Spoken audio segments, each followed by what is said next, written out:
हरि ओम हरि ओम हरि ओम। ओ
गुरु ब्रह्मा गुरु विष्णु गुरुदेवो महेश्वर गुरु साक्षात् परम ब्रह्म तस्मै श्री गुरुवे नमो नमः।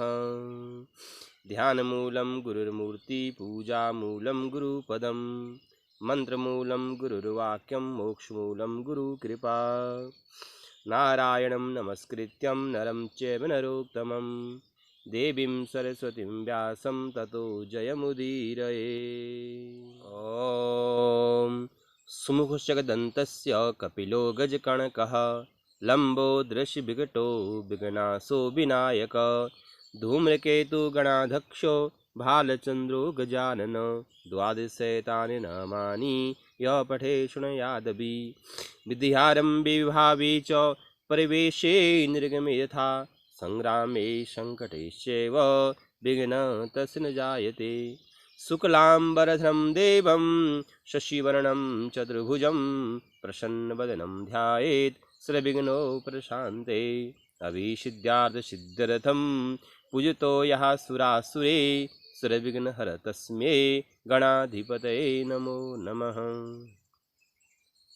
ध्यान योग और साधना प्रातः काल की बेला में, और पीछे आप देख रहे हैं ये कोहरा और छाया हुआ है। ये हिमालय की चोटियाँ बहुत ऊंची हैं। पहाड़ों की वादियों में प्रातःकाल की बेला में इन प्राकृतिक वनस्पतियों के बीच में दिव्य औषधि युक्त जो ये पौधे हैं, इनसे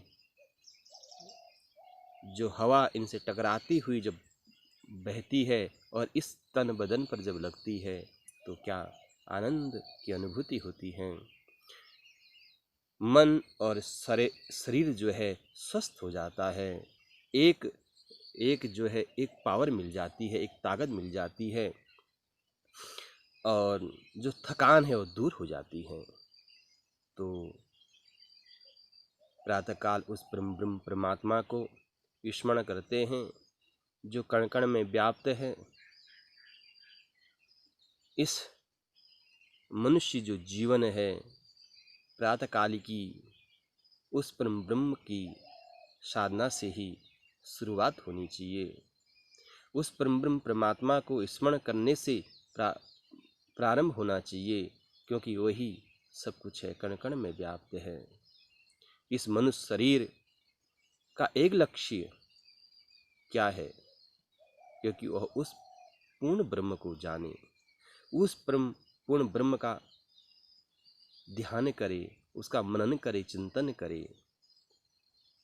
जो भी कर्म करें उस कर्म को उस परमात्मा में अर्पित करें, समर्पित करें, क्योंकि पूरे विश्व ब्रह्मांड जो है उसी का स्वरूप है और उसी के अनुसार जो है बनाया गया है। यह मानव भी उसी की देन है, और पेड़ पौधे, पत्थर, पर्वत, नदियाँ, ये सब उस परम ब्रह्म परमात्मा की ही देन है कि संसार में चलायमान हो रही हैं। सूर्य है, पवन है, जल है, अग्नि है, उसकी सत्ता से ही चल रहे हैं। यहाँ तक कि मनुष्य भी उसी की सत्ता से चलाया जाता है। ये जो ज्ञानेंद्रियाँ, ये जो इंद्रियाँ हैं, 10 इंद्रियाँ और ज्ञानेंद्रियाँ, ये भी उसी परम ब्रह्म परमात्मा की सत्ता से चलाई जाती हैं। वह परम ब्रह्म परमात्मा की जो आत्मा इस शरीर में सूक्ष्म अणु के समान जो विराजमान है, उस आत्मा से, उस परमात्मा का संबंध से इस शरीर चलता है। हम जो बोलते हैं ये उसी की शक्ति है। हाथ जो ऊपर नीचे हिल रहा है उसी की शक्ति से चल रहा है, इसमें हमारी कोई शक्ति नहीं है। जो मूल तत्व है उस परम ब्रह्म परमात्मा की देन है। उसी मूल तत्व को लेकर के मानव ने अनेक प्रकार से जो विकास कार्य किए हैं, आविष्कार जो परमात्मा के द्वारा किया जाता है, किस चीज की नई उत्पत्ति जो होती है, मानव उस ब्रह्म परमात्मा के द्वारा निर्मित उन द्रव्यों को लेकर के उसमें परिवर्तित कर आविष्कार करता है। तो संसार में सुखी और आनंदमयी जीवन, कहते मन प्रसन्न नहीं रहता। यदि मन को प्रसन्न करना है तो पहाड़ों की इन वादियों में आइए, बर्फीली ठंडी पवन जो सने सने चलती है हवा, उसका आनंद उठाइए, तो मन तो शांत निर्मल हो जाता है, पवित्र हो जाता है और उस परम ब्रह्मात्मा की बड़ी अनुभूति होती है। कैसा दिव्य सुहाना मौसम है, न गर्मी है न सर्दी है। प्रातःकाल की बेला में भगवान सूर्य जब उदय होते हैं तो पहली किरण से वाह, कितने औषधियों से युक्त उस हवा के साथ, उस दिव्य औषधियों के साथ भगवान की वो किरण जब इस धरती पर पड़ती है तो कितना आनंद आता है। ओम ओम।